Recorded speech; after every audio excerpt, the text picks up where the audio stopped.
unity and spiritual elevation. Congregation Beit D.C.B invites you to the annual Unity Shabbat Kum on Saturday, May 24th, 2025. Where? At Shelf Lofts, Brooklyn, 120 Hamilton Avenue, Brooklyn, New York, 11231. This day is dedicated to praising and glorifying the Most High Yah, bringing together congregations, guests, and truth seekers in a celebration of unity, love, peace, and harmony. Join us for heartfelt prayers, inspiring teachings, and uplifting music that will resonate with your soul. Be part of this transformative experience that strengthens our community bonds and deepens our spiritual connections. For more information and to reserve your spot, call us at 347-622-9090 or email us at info@baitdcb.org. Let's come together in faith and fellowship at the Unity Shabbat Kum. You won't want to miss it. Shalom. By the rivers of Babylon, yeah, we sat down and we cried when we remembered Jerusalem. We were sick, Lord, near to dying.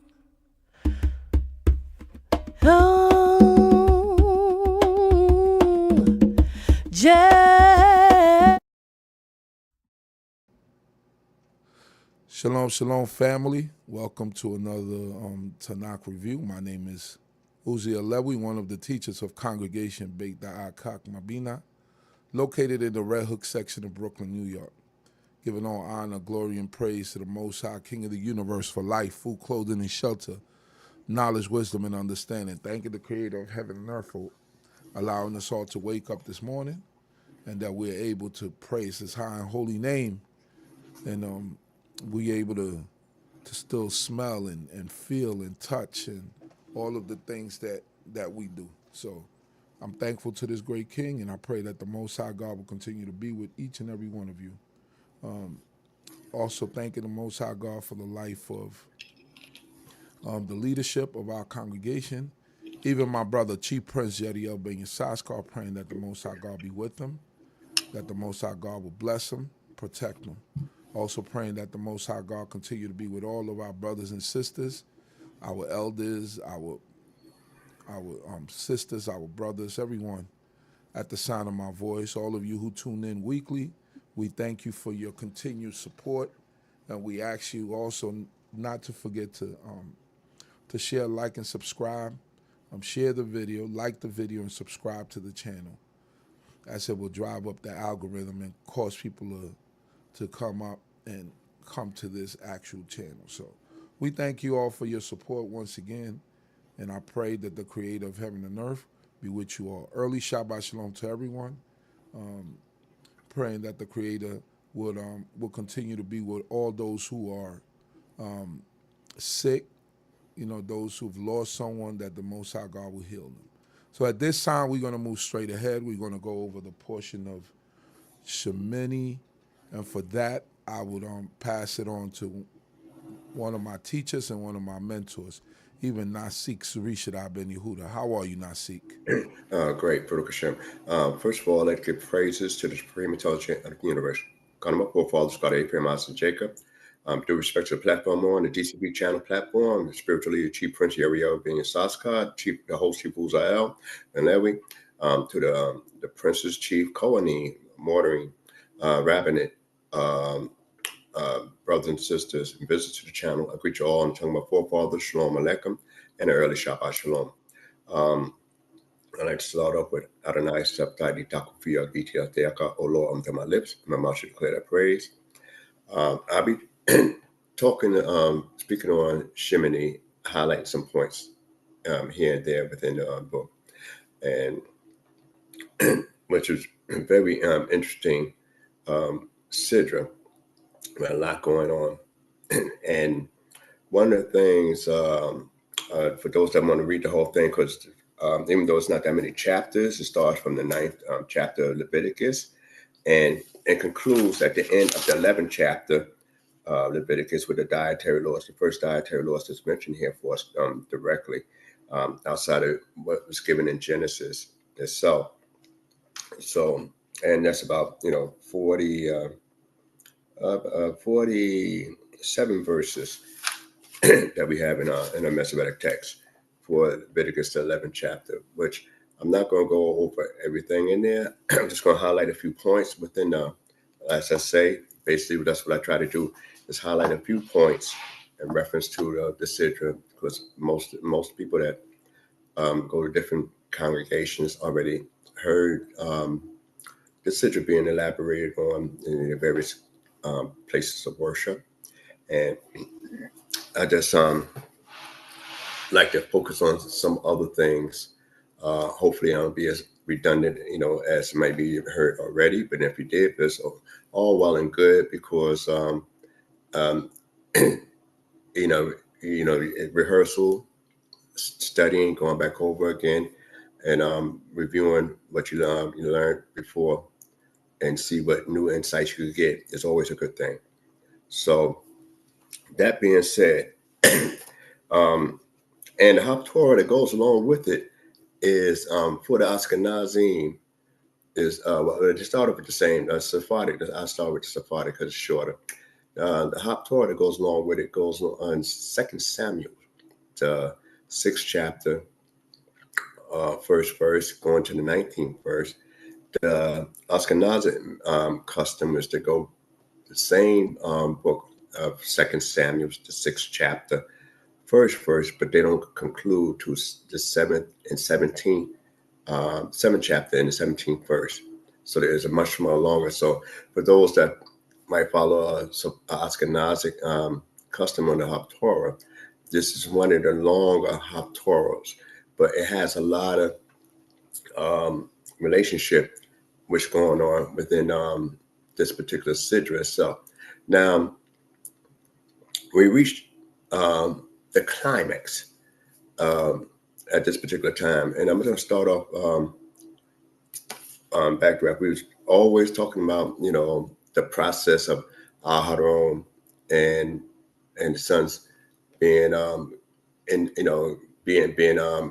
through the process of being sanctified, for the inauguration of the priesthood. And what's interesting is that we are studying from the time of Exodus, the 15th chapter. Besides that one little incident concerning the golden calf, we're constantly focused on a process of building up holiness. Now, we had the Mishkan completely done, finished, as we get ready to go into this particular portion. And we know it's ready for operation on Rosh Chodesh with the Nadab and Abihu. And we know this also is in the second year, a couple of weeks short of the Exodus, only a couple of weeks short of the Exodus when they left Egypt. So, and it reached the point now in this particular portion of Shemini, which means 8. And it reached this portion where this is where the Creator wants us to be at this point in time. So with the ups and downs and the roller coaster rise we took from the time we left out of Egypt till we got to this particular point, then that was a roller coaster ride of up and down. We had some highs and we had some lows. We had some serious lows. And now we got to this point in time. So one of the things I like to focus on and speak on is that why isn't all this focused around a Mishkan? Why even have a Mishkan? And what would be the greatness of a Mishkan? And one of the greatness is that before this point in time, without having a Mishkan, how do we atone? So one of the great fabrics of building the Mishkan was now we got a place and an institution where a person that might have fell out of grace with the Creator era in their life who want to get back in the grace of the Creator, and solicit, and show true repentance. This is the first institution that is set up, and that's what the Mishkan is set up for. This Mishkan is set up is for a person to get close to God, and if they mess up, to be able to repent and come back to the Creator. Before this time, there was no institution set up for us to try to make that return to the Creator. And that's what was one of the great things about this particular portion here when we get to the book of Shemini. Now, the number 8 is like a new beginning. We always focus on the number 7, as most people say, 7 is completion, 7 is the Shabbat day. We talk about the 7 weeks that we count. With all us just counting the Omer now. It's counting up to the 7 weeks, and then after the 7 weeks are completed, then the 50th day is Shavuot, which also had the root word for 7 in it. And now we're talking about 8, and 8 is like a new beginning, a new realm. We talk about the Brit Milah, the circumcision that a male go through on the 8th day. So we know, if a woman go through a normal portion of it, then after the time of that time is set up, then she brings up an offering on the 8th day. So we talk about a new beginning. Even the person that was unclean by the dead, after this, 7 sprinkle on the 3rd day and the 7th day, and then after the 7th day, he's unclean, which begins the 8th day. So we talk about a new beginning. So only place we could develop not only a physical motion to a new beginning is right here in dealing with the Mishkan. So now so now this is not only for us to focus on a new beginning, but it made it possible for mankind as a whole worldwide to say, oh, there is a spot in the earth where God allow a person to try to set themselves right and get close to him. So that's one of the wonderful things when we think about this particular chapter and the great undertaking that it took to get to this point where we ourselves had to straighten ourselves up in order to be able to say we're going to produce something, where God could dwell amongst us, but also an avenue for man to get back in the grace of the Creator. So that's one of the wonderful things in it. And when we think about that, with our trials and tribulations, that we reached at a very high point in our life at this point in time. And not only that, we was blessed by Moses, and we were blessed by the Creator at this point in time. Now, in this high point, we got to say, okay, Aharon and the sons completely able to operate on this first day. And that's I'm gonna go into a few verses in there, and then I'm gonna skip over quite a few, but I'm gonna highlight a few things in here. So it says, and it came to pass on the 8th day that Moses called Aaron and his sons and the elders of Israel, and he said unto Aaron, take thee a bull calf for a sin offering, and a ram for a burnt offering, without blemish, and offer them before the Lord. And unto the children of Israel,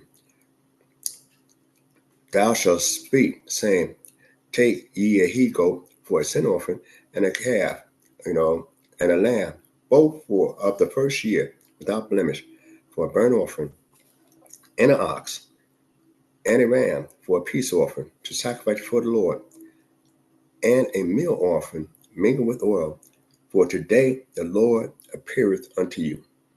So now, prior to this point in time, we find prior to this point in time, we find that Moses, while Aaron goes to this consecration, Moses himself acted as the Kohen Gadol, and he's teaching them, not only Aaron, but teaching his nephews, Aaron's 4 sons, how to operate as priests. And you notice that later on you're going to find only the high priest is anointed and go through the process of anointing. But right now, Aaron and all his sons had to be anointed to this particular office and consecrated to this particular office. So, and this is a one-time thing that's done here. And Moses acting as such and say, so now you're ready. So now this is graduation time. You're ready to go through. I done showed you everything that you need to do firsthand. Any errors you might have made, anything you was kind of shaky about, you was able to produce, and do, without much consequences, So now you're being taught. And it's very, and I want you to pay attention that while you're training, if you make a little stumble here, a little stumble there, in the training process is different from when now this is live, All right, so now in the 5th verse it says, and they brought that which Moses commanded before the tent of meeting, and all the congregation drew near and stood before the Lord. And Moses said, this is the thing which the Lord commanded that ye shall do, that the glory of the Lord may appear unto you. And Moses said unto Aaron, draw nigh unto the altar and offer thy sin offering and thy burnt offering, and make atonement for thyself and for the people, and present the offering of the people and make atonement for them as the Lord commanded. Now, you notice Moses showing Aaron how to make an atonement for himself. But did Moses actually make an atonement for himself when he was actually doing that, or show him how it should be done? So these are some of the things to think about and, discuss going forward, at this particular time. And you say, okay, so a lot of times, like I say, a sin offering and the word katat don't always mean that you did something more, but it's more of a purification, further purification. But then at this point, you should be already consecrated. But you mean, and it's also another thing to understand and look at and pay attention to. So the Lord can appear to you. Did not, that the Lord, spoke with him before, the Aaron? And not only that, did not, when the elders was on the mount, when we read in the book of Shemot, Exodus, that the glory of God appeared to him in a vision. So now, when we look at all this kind of stuff, and what's so strange about it, as we get further and deeper into this particular portion of time, is that the elders was able to be in the presence of God, eat in the book of Exodus, and in a vision see the glory of the Creator. And yet, at the sin of the golden calf, when Moses, after that sin, and then when Moses came down with the second tablets, they couldn't stare at Moses. He had to put a veil on while he talked with them before the Mishkan was built up. So that's something to consider. That you got these people that seen the glory of God in a vision, and they wasn't afraid. They was even able to have a meal, which, something.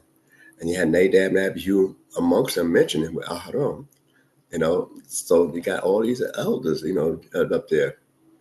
And yet, after the sin, and Moses had to come down with the second tablets, that his face shone, that they couldn't look at one man. That go to show you how a person could fall so low, and their moral compass, that the things that they did greater in before, they can't even do the least of it. And so that's just something to think about, and you might want to discuss that further with your various teachers. So now, after this time, he brought off the offering, and then it goes on to say, so Aaron drew near unto the altar and slew the calf of the sin offering, which was for himself, and the sons of Aaron presented the blood unto him, and he dipped his finger in the blood and put it on the horns of the altar. and pour out the blood at the base of the altar. But the fat and the kidney, the lobe and the liver and the sin of the sin offering, he made them to smoke upon the altar, as the Lord commanded Moses.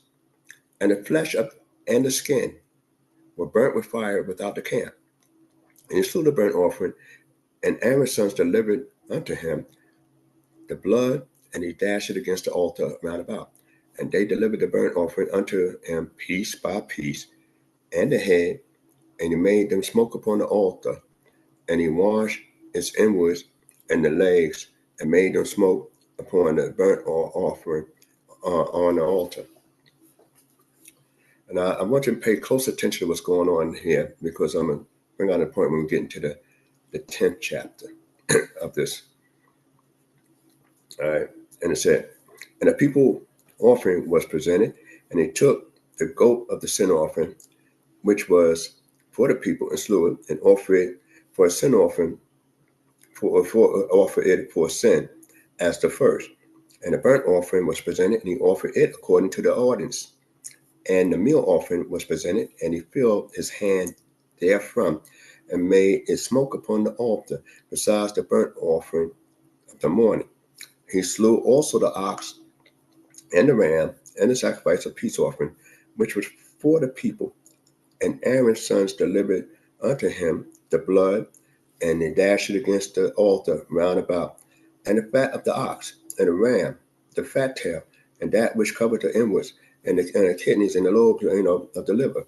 And they put the fat upon the beast, and he made the fat smoke upon the altar. And the beast and the right thigh Aaron weighed for a wave offering before the Lord, as Moses commanded. And Aaron lifted up his hands towards the people and blessed them. And he came down from offering the sin offering and the burnt offering and the peace offering. Now, we got to pay close attention to all this that went down thus far, because it's a key factor that sometimes we got to pay attention to and look at. And it said, 23rd verse of the 9th chapter, and Moses and Aaron went into the tent of meeting and came out and blessed the people. All right. So Aaron blessed the people when he lifted his hand and blessed the people. We don't know what he said at that time.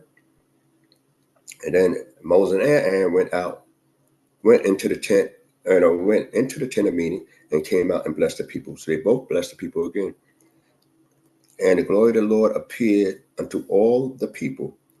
And there came forth fire from before the Lord, and consumed upon the altar the burnt offering and the fat. And when all the people saw it, they shouted and fell on their faces. Well, question, something to talk about. I'm not going to elaborate much on it. I thought it already was burning. I thought he already had caused it to smoke upon the altar. But then when we read here, it said the Creator, fire came out from the Creator and consumed all that. What did he consume? When did he consume it? This is something to consider. And as I go further, just want to bring those points out as we go further, because now we have a special fire. I thought this was already done. So if it's smoked already, what's there yet left to burn? Let's consider chronological time period and what's going on here, as it's stated in the scriptures. And Nadab and Abihu, the son of Aharon, took each of them his censers and put fire thereon, and laid incense thereon, and offered strange fire before the Lord, which he had not commanded them. And there came forth fire from before the Lord, and devoured them, and they died before the Lord. All right, before I go to the 3rd verse,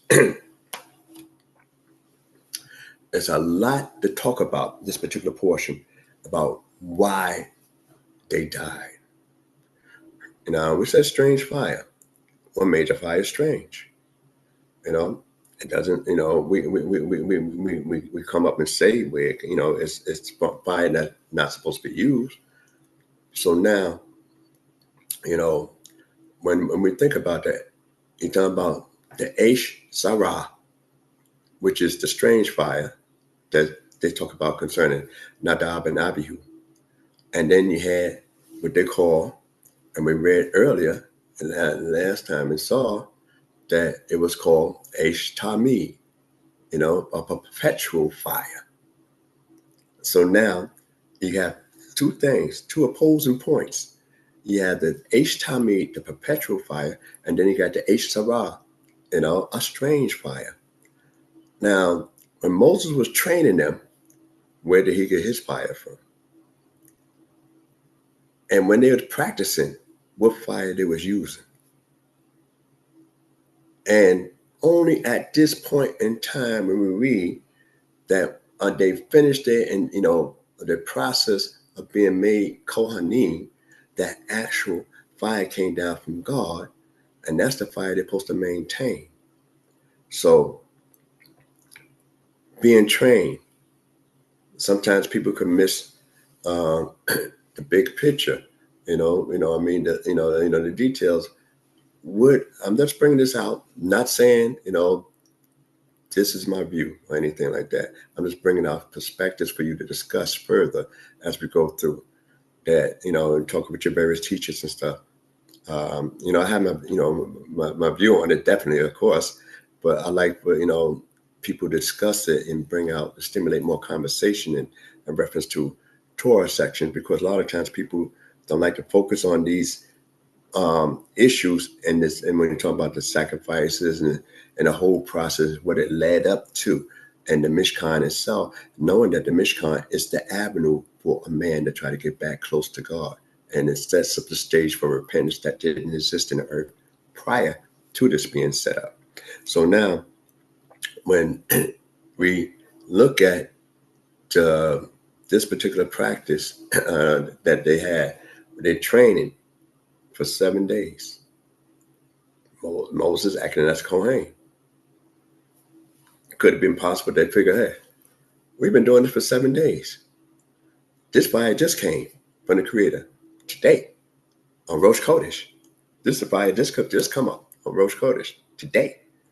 So now, since we were doing it for 7 days, a certain way, practicing, I know how to do this, I know how to do that. I don't see what's wrong with me burning incense. But then, also, just to bring another thing out, when do the priest light the incense? The priest lights the incense before he starts his job. Before he started all the rest of the work. He had a couple of things he had to light up, the menorah, and, he had to burn incense and light the menorah, every day and set it up, and those things is twice a day, set up, one is lit, and the other one's, is burned twice a day. So when we look at how it's set up, and we say, okay, it's set up this way. All right. Now, why would they decide now that they want to burn more incense? And then what's interesting is that I'm just looking at, and before you discuss that, we always say they didn't consult Moses, they didn't consult Aharon, their father. But you notice each took their own censer pan and put fire there on. They haven't even communicated with each other, according to the wordiness here. So they didn't know any, so we could say, okay, they didn't talk to Moses about that. They didn't talk to Aharon about that, but they haven't even talked to each other concerning that. So we could say, okay, what's going on here? And then fire come out from God, and the way it burned them and consumed them, it didn't burn them into ashes. Their bodies were still intact. And then if they have the censer pan and with the fire on it, and they're going inside, where did the bodies lie? It had to be where people could grab them without desecrating the most holiest day of the inauguration of that particular building, the Mishkan, and the sanctity of the day itself. So, this is my view now. I'm sharing my view now, that in order for people to see the fire came out from God that destroyed them, and yet left their bodies and clothes intact. And I always had this thing that I taught for years. Don't have to be the way I said it. I'm just saying this is what I taught for years. you could always further discuss it, is that fire came out and lift them up, like electrical wire. Sometimes make people jump off of them, toss them a long ways when you get electrical shock, and people could see actually the fire traveling out, and it drops them off outside the boundaries, where it won't desecrate the actual Mishkan, and the Mishkan itself. That is my view. Now, there's always a lot of different discussions about it. There's nothing etched in stone, but that was my view, because you see people with, get electrical shock on wires and telephones, whatever the case is. And, not only the hair might stand up, but sometimes it shoot them way out some kind of way. Knock them off. I know. I worked as I was a track worker before I was a train operator, and we had this thing that if you're blessed and you're foolish enough to mess with that third rail when the power's on, if it likes you, it'll throw you off. If it don't like you, it's gonna hold on to you. Some people touch the third rail and get thrown off, and arm get it, but they get burned up really bad. They get burned up real bad. But they was able to get off it, and then some people it's held there, and they die right there, and just it's a horrible scene. So this fire coming from the Creator on a day like that, and the festivities got going, they tossed off. But I'm saying, what's going on in their mind? They had 7 days of practice, 7 days of using whatever fire Moshe was dealing with on that particular altar. 7 days of offering up and practicing to be, because it ain't just Aharon had to do his part. Each one of those 4 sons of Aharon had to also practice to make sure, just in case they had to fill in. So everyone was like, my turn, okay, your turn, your turn. So now, bring it back to my question. Could have been that they thought there wouldn't been no problem being, and it's obvious they didn't think it was a problem, that they actually went on, and went to offer up, from the fire, and thought it was no problem, because it just said that Sarah and not the incense was a problem. So those are some of the things that that you could talk about and discuss at length. And there's a lot of different discussions on that particular area as a whole. And when we look further into the discussion of those particular areas, we find that some people will say, because of what comes up next, and I'm going to read some of the stuff that comes up next. And then I'm going to skip over to the dietary law a little bit. It says, after that, in the 3rd verse of the 10th chapter of Leviticus, then Moses said unto Aharon, this is it that the Lord spoke, saying, through them that are nigh unto me, I will be sanctified. And behold, and before all the people, I will be glorified. Now that's a strange saying right there in reference to that. That means that, did they really get close to God? They got close enough, but and it said, I'll be sanctified. And you say, okay, what it takes to make God sanctified? He's God. But that's another story to discuss. And before all the people, I will be glorified. Well, glorified in which way? It'd be revered, but would it be considered as good or bad? Since we have all these different commentaries on it and thoughts on it. And Aaron held his peace. He held his peace, being silent. And that means that if I hold my peace, that means when I really want to say something, but I check myself. I'm really going through something right now, but I'm holding myself back. I lost two of my sons, my eldest and my secondborn, firstborn and secondborn, in one shot on the most holiest day of my life and their life. And Moses called Mishael and Elzaphan, the son of Uzziel, the son of Uzziel, the uncle of Aharon, and said unto them, draw nigh, carry your brethren from before the sanctuary out of the camp. All right. Before the sanctuary. That's why I want to make sure it's clear. Not in the sanctuary. All right. So they drew near and carried them and their tunics out of the camp, as Moses had said.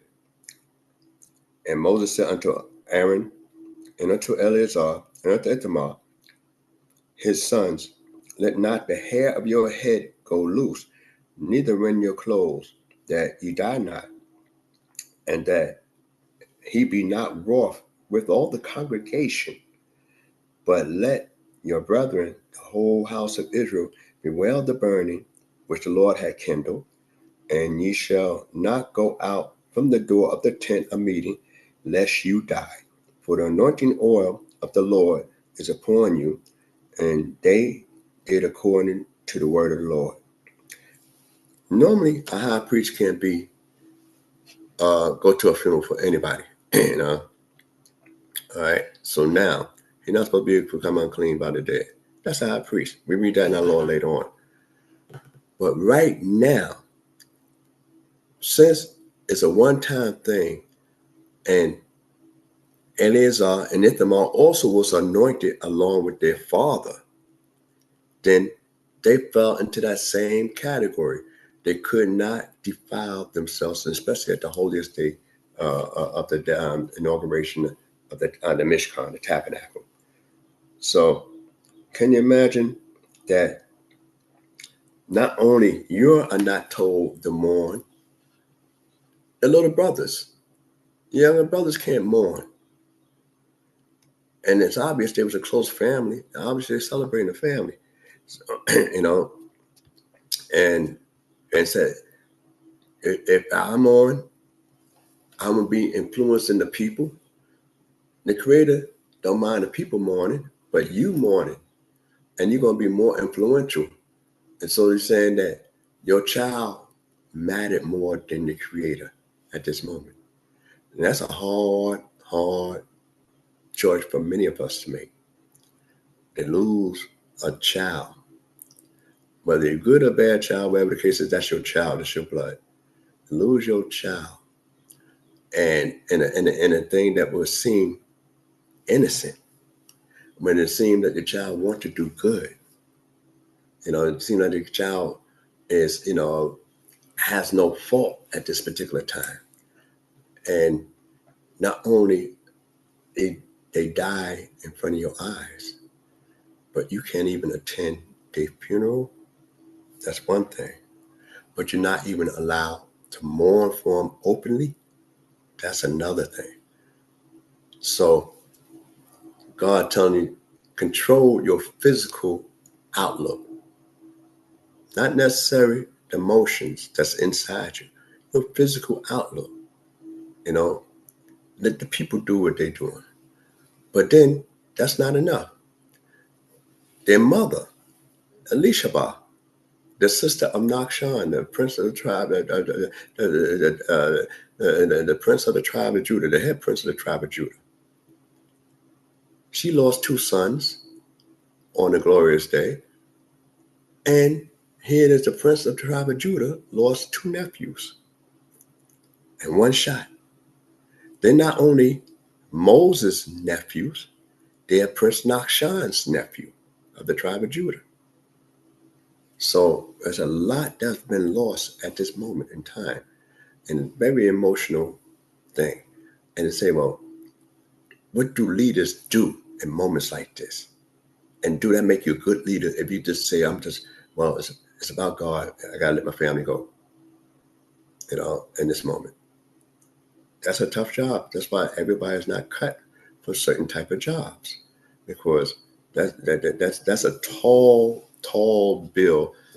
And knowing, knowing God did it, and you're gonna say, well, why did you kill him?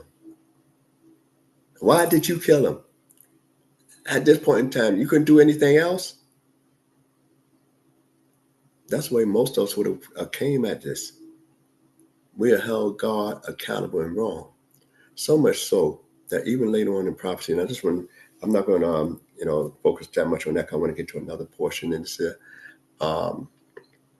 is that we find that when God said, to the prophet that, you robbed me, and we say, where have we robbed you? This is the people of Israel. Where have we robbed you? When God charged you with a crime, the investigation don't need to be no further. He know it. He know that's what you did. But we become something I'm going to say, why? Where have we robbed you? So naturally, most people will hold God accountable, and many people turn on the Creator in their life simply because certain things happen to them in their life. You lost your wife. Your wife got rid of you, whatever the case is. You lost your child. Whatever the case is. Whatever thing you figure you hold dear, and it's taken. Lost. You felt it's lost or taken from you, and you might blame the Creator on that. And though you'll say why, and sometimes we get so angry with the Creator. Some people say, I'm not even going to worship any further. I'm done. Since this happened just like that, I'm done.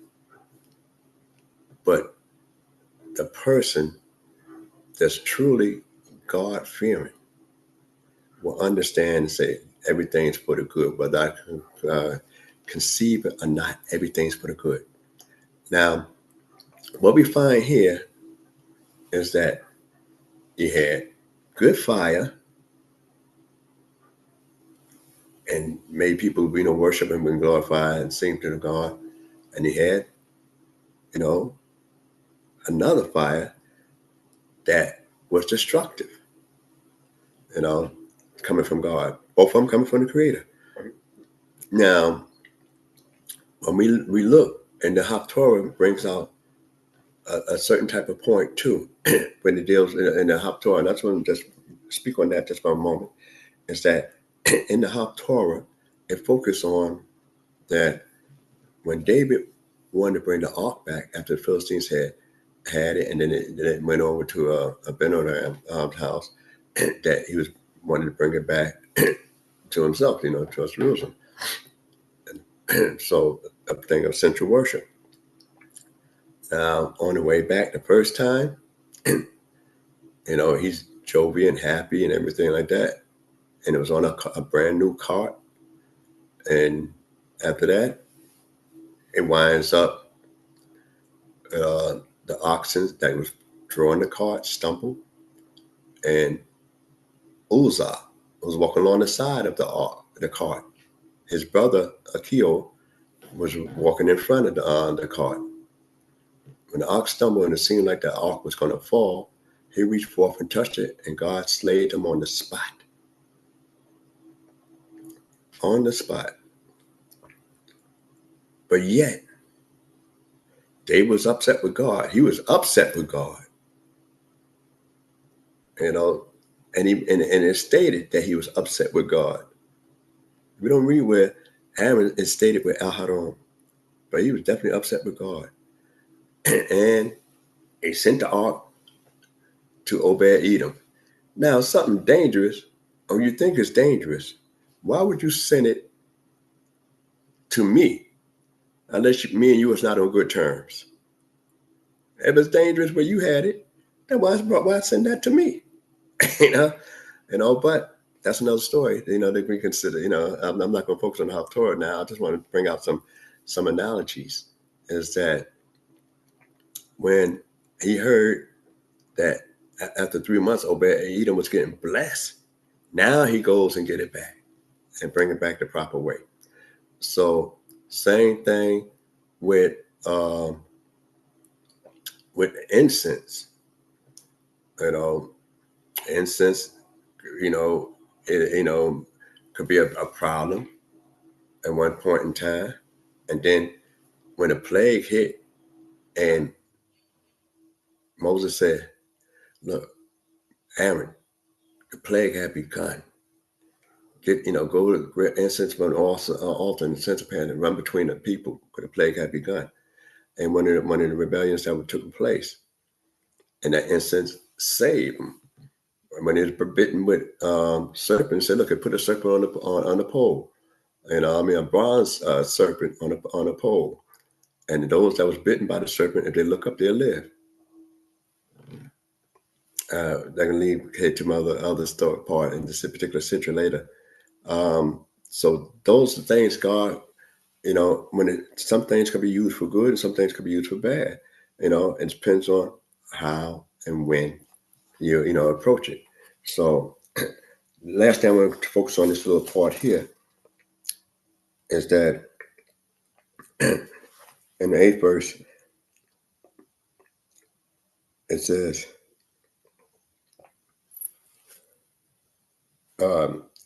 and the Lord spoke to Aaron, saying, so Aaron held his peace, so the Lord spoke to him directly.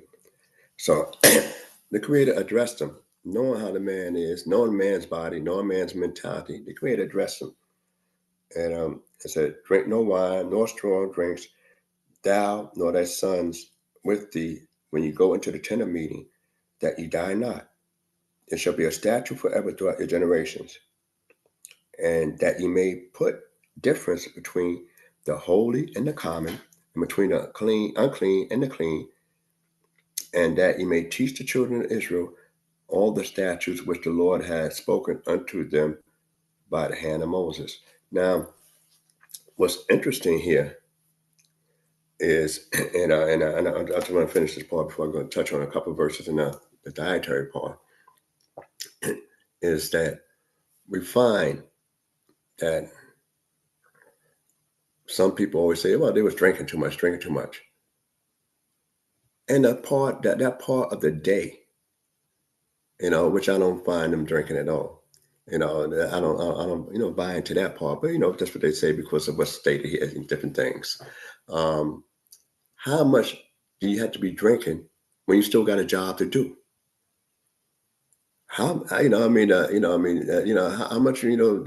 sip or guzzle, and you got a job to do, and how fast it's going to take effect upon you, So and they just was clear to do their job, and the job going to be an all-day job.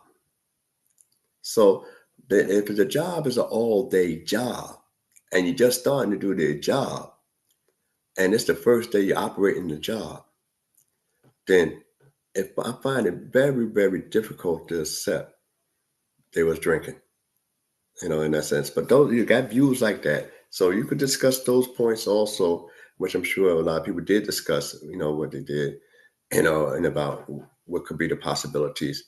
But, you find it very, very, very difficult. I know people, that's actually, knowing people that's actually alcoholics, and it take them a moment, even if they're drinking heavy, it take them a moment, before they really, really, it kicks in like that.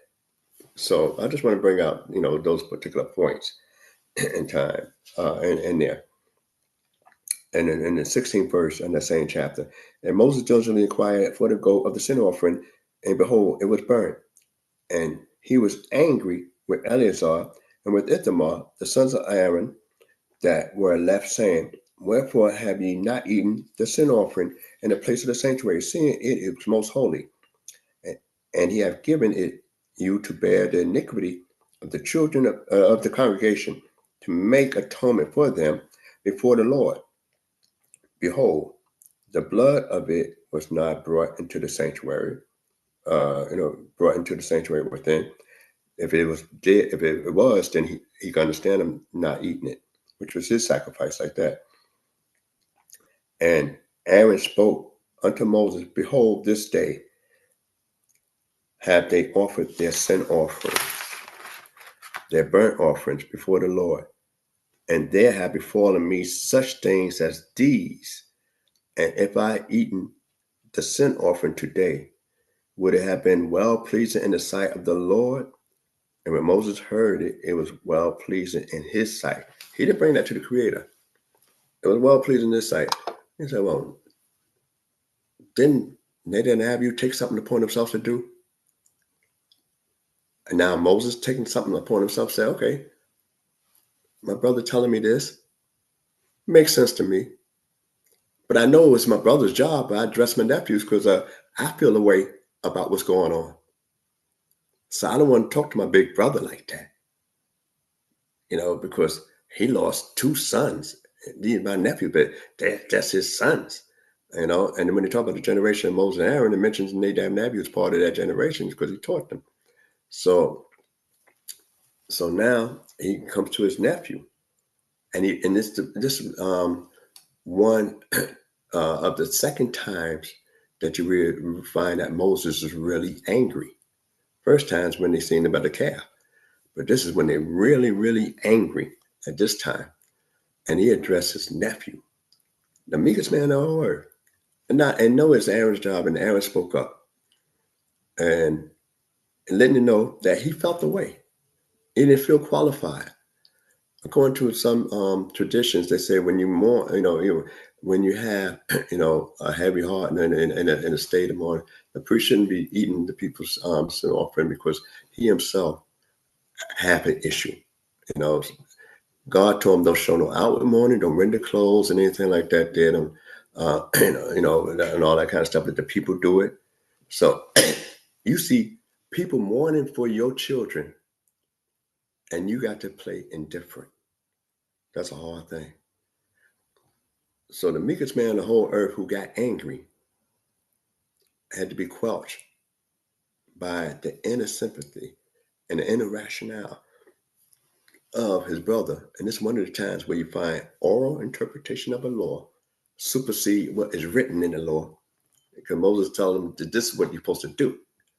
And then certain sin offerings would be over and again. It's basically the Rosh Kodesh. They always say that's the sin offering. It's talking about the Rosh Kodesh because it was a Rosh Kodesh offering. But, and there's going to be more Rosh Kodesh. So this is, I'm going to stop there in that area, but I'm going to skip over to the dietary thing, law. And just a few minutes to talk about a little bit about that. When we get into the 11th chapter, it starts off,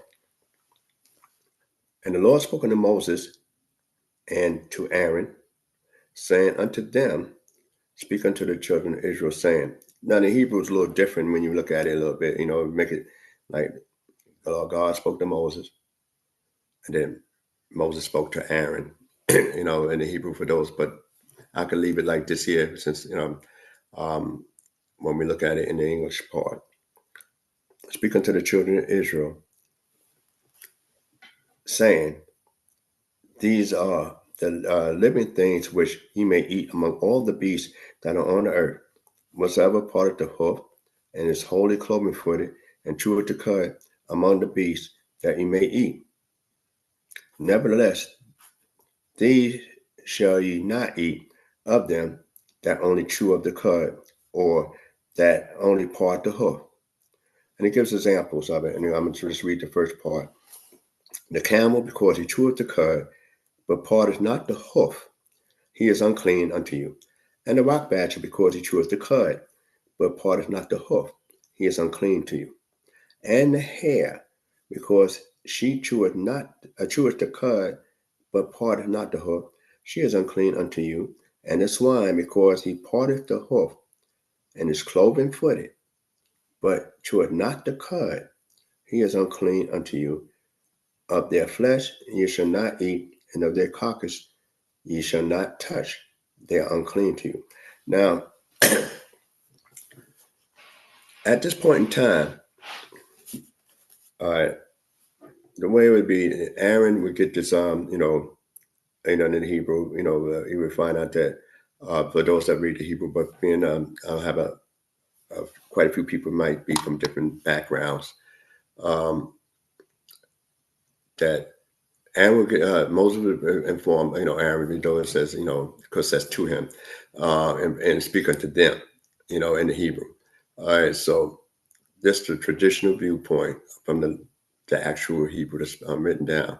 But Aaron would get this ruling, and then he would, from Moses would, form Aaron would form his sons, and then they would form the elders, and then they would form Israel. Just the traditional way of going it from the looking at the text itself in the Hebrew. But for the general audience, I'll just say, okay, he had to inform Israel. Why inform Israel now? Why now we're talking about a dietary law? We done went all through the building of the Mishkan. We already went through about the Pesach Seder, and yet now why talk about certain animals we're not supposed to eat? We knew from Noah's time they had clean animals, unclean animals. We know from Noah's diet that the only thing they wasn't supposed to eat was the blood, of the animal. So later on, with the sacrifices, we're told don't eat blood and don't eat the fat. All right, that's all we're told thus far in our text. Don't eat the blood, don't eat the fat. Noah time, don't eat the blood. So now, why bring up the dietary law now at this thing? Because it's relative, because we got the Mishkan there. And are you all going to be in a state of cleanliness? Now, and I want to make sure I get, people understand me clearly. The dietary law that we read in the book of Leviticus right now, the uncleanliness and cleanliness is only applied to the Mishkan or the temple standing in reference to that area there. And I would say that, and I know, and I welcome different comments in reference to that. Now, you yourself, if you think your body is a temple, then I could see, all right, well and good. You look at your body as a temple. But in the physical sense, the dietary law that's given here is first to Aaron and them, because they got to be in a state of purity to operate. All right. So now, if anybody came under the Shor's Regalim, and then 3 times in a year, it had sacrifices, or say the Pesach, they had to be clean too. So they got to know what they can't eat to be, clean, to have to eat in a ritual setting. So the ritual setting of this law is based on, and that the temple was standing, and at this time, and Aaron and them was getting it, it's the Mishkan standing. And everybody is in the proximity, of the Mishkan, because the Mishkan was in the center of all 12 tribes. So what you eat, it could be, contaminating to the Levites. The Levites could be contaminating to the Kohanim. So therefore, now you got this dietary law to say what you can eat. Not, a lot of people say, well, it's healthy. It's not about healthiness. One of the things, we don't know why certain animals are clean and other animals are unclean, except that the Creator say they are unclean. And we can't say health reasons, because a lot of people that eat all kind of stuff, they be like Goliath. I mean, so they can't say, well, health reason, or they're gonna live longer and everything like that. It's based on, though they bring out some things that's healthy and some things that's not healthy. That's everything, but you could drink too much water and become poisoned by water, so and we know this, water is pure. So the thing is based, this is what you call, this falls in the category of a chok, and in Hebrew is a chok, kukat, in the sense of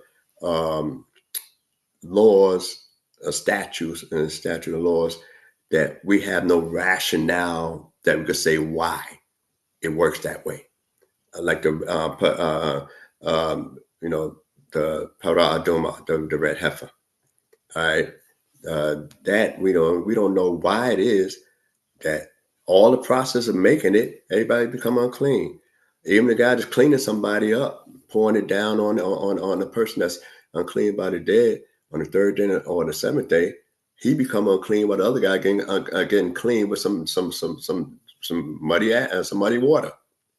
You say, well, wow, I can physically see the water coming to him, and you get a little spot here and there, the water get a little murky stuff in, and yet I'm unclean, he's straight, and I did the pouring. So so these are some things we don't understand, and the dietary law is one of those things. Though you're gonna always find people rationalize behind it, but it's one of the things that you won't be able to rationalize. But one of the things that when Moses, before I go further, if I forget, that I use a term, Darosh Darash, for Moses when he looked diligently. And I didn't want to, I meant to bring it out when about this, the sin offering that Aaron having ate. So Darosh Darash, and those the words repeated. That means that he investigated thoroughly. That means I checked it out. I checked it out again. Now the Mishkan ain't but so big. There's only so many offers being offered at that particular time. So, but before he said anything, it's a lesson that to be learned that we must, really, really investigate something before we make any kind of accusations. A lot of times we make a lot of accusations without no real investigation. We say a saying in BINAH, condemnation without full investigation is a very bad policy. That was one of our sayings, that we had when I came up as a youth in BINAH, that condemnation without full investigation is a very bad policy. And Moses, they use the word Darosh Darash. We'll get Midrash from and all that stuff later. He investigated.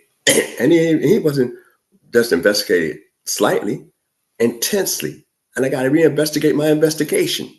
So he investigated the investigation that he made, and it seemed that, hey, it was burned up. Now if it's burning, how you know that particular meat is, is the one that's there? So this is one of the things that, we can learn from. But so when it comes down to this dietary law here, this is the first time the nation as a whole get a dietary law that goes beyond, just eating blood and eating fat, in that area there. Then it's about, the sanctity on it. And it goes on and talks about different animals there. And what's strange, that it comes from the Creator, because how many people would know that the pig is the only animal on the planet, and we're talking about over 30-something hundred years ago, that this law is given, that the pig is the only animal on the planet that we find to date, and we find and discover new species, that it's the only one to have splitted hooves, cloven-footed, and don't chew the cud. Only one of its own kind. And a camel chew the cud, but it got to be two separate hooves that's joined together. Got to be two separate hooves that join together. And that's what, because cloven-foot is, parted and cloven. So that's what it means, two separate hooves that's joined together. And those animals is mentioned there. And it goes on about, different animals here in this particular portion. I'm not going to touch on everything in it, but these is some of the things that the Creator talks about, and about a lot of kashrut laws is involved with that. And when it comes to fowl, the sea creatures, everything in the sea just got fins and scales. In a nutshell, I'm not going to, like I said, I'm not going to read on that. I'm just going to highlight some points. Everything in the swarms in the waters, team in the waters, that have fins and scales. If it just got scales, no good. If it just got fins, no good. All right. They don't care whether it's bottom feeders and don't care what they eat. The sea creatures is the only creatures that swarm in the water that was never given a diet in Genesis. Fowls, animals, beasts was given a diet in Genesis. All right, mankind was given a diet in Genesis. All right, after they come off the ark, mankind was given a diet. After they come off the ark, mankind was given a diet. It didn't tell, it didn't tell the beasts what kind of diet they had. Now, at this point in time, Jacob's sons, after that encounter with this angelic being, that they didn't eat the sinew or the shank, the sciatic nerve, which is quite, a thing about when it comes down to Pesach Seder, that if that's a custom in Israel, they roast the whole lamb whole. But that's another story. You can always further discuss it. I hear all different, type of things. Most people would just say they eat that part, just burn that part up. All well and good if you, if that's, your view. And so when it comes down to this, it's saying that if you come around the sanctuary itself, Aaron and them had to be aware, the Levites had to be aware, and all Israel had to be aware, because you don't want to contaminate somebody else that can be working in the holy thing. All right. So that's it. And it goes to different areas of contamination. So if sea creatures eat, say tuna eats squid. All right. That's what they eat. All right. Or salmon eats shrimps, whatever the case is. That's what they eat. They eat each other, they cannibals and stuff. But the thing is that when you get them and they had the fins and scales, that's it. Now, if you happen to cut it open and they happen to have a squib in there, when you cut it open, because you ain't just eating it, raw, when you take it out the water and like that. If you see something in there, all right, get rid of it. But it doesn't make the fish unclean, because God designated it as clean, no matter what they ate. And mentions like 20 different types of fowl in this area here, and I'm not going to go through all that, but I want to get to this particular verse, the 42nd chapter, 42nd verse of this 11th chapter, and try to bring that all the way through. It says, but better yet, I need to stop in the 41st verse of the 11th chapter. And so we're not supposed to eat things that die of itself as well. That's it. And every swarming thing that swarmed upon the earth is a detestable thing, and shall not be eaten. Whatsoever goeth upon the belly, and whatsoever goeth upon all fours, or whatsoever have many feet, even all swarming things that swarm up on the earth, them ye shall not eat, for they are detestable things. All right, you should not make yourself detestable with any swarming thing, all right, that swarm, neither shall you make yourselves unclean with them, that ye be defiled thereby. Now, what I want to bring out in here, they got a word here in the 45th 45th verse, which is gakon. Gakon is the belly, and and it has an unusual wall in there, and I just want to bring it out. Some say that's the middle portion of actually the whole Chumash. The first 5 books. There's actually the middle portion of the first 5 books, gakon. And when we look at the word gakon itself, belly, the wall itself, has a numerical value of 6, and also is we also have a meaning for all the letters in the alphabet, which is the wall itself. Most people would say Vav, so they'll spell it V-A-V. Around my circles is W-A-W, Wah. All right. So, and it has and when you spell it, in Hebrew, it has a number, gematria of 13, that letter itself. And then soul is the number one, the creator himself having, being one. And also there's 13 attributes as mentioned in when Moshe was in the cleft of the rock, and the creator mentioned 13 different attributes, divine attributes. Well, we also find out the word meaning number 6 itself, being longer than normal. It also represent a weapon, a hook. And a hook unites two different opposites. A hook connects opposites. So when we talk about hooking up opposites itself, that, it's like good and bad, whatever the case is, one side or the other. Also, like it reflects like a serpent. So there's a lot of stuff concerning the letter Y, which I'm running out of time. I don't have time to talk about it in much. But also the 6 itself, that numerical value of 6, we know that we count in the Omer, and normally the 6 of Siwan is actually, when we had stood before Mount Torah, and also time of Shavuot. So there's a lot of things in reference to that. So if you think about the serpent, you think about the garden, you think about opposites, you think about the Mishkan itself, and about cleanliness and uncleanliness, then we have some things that we could discuss further.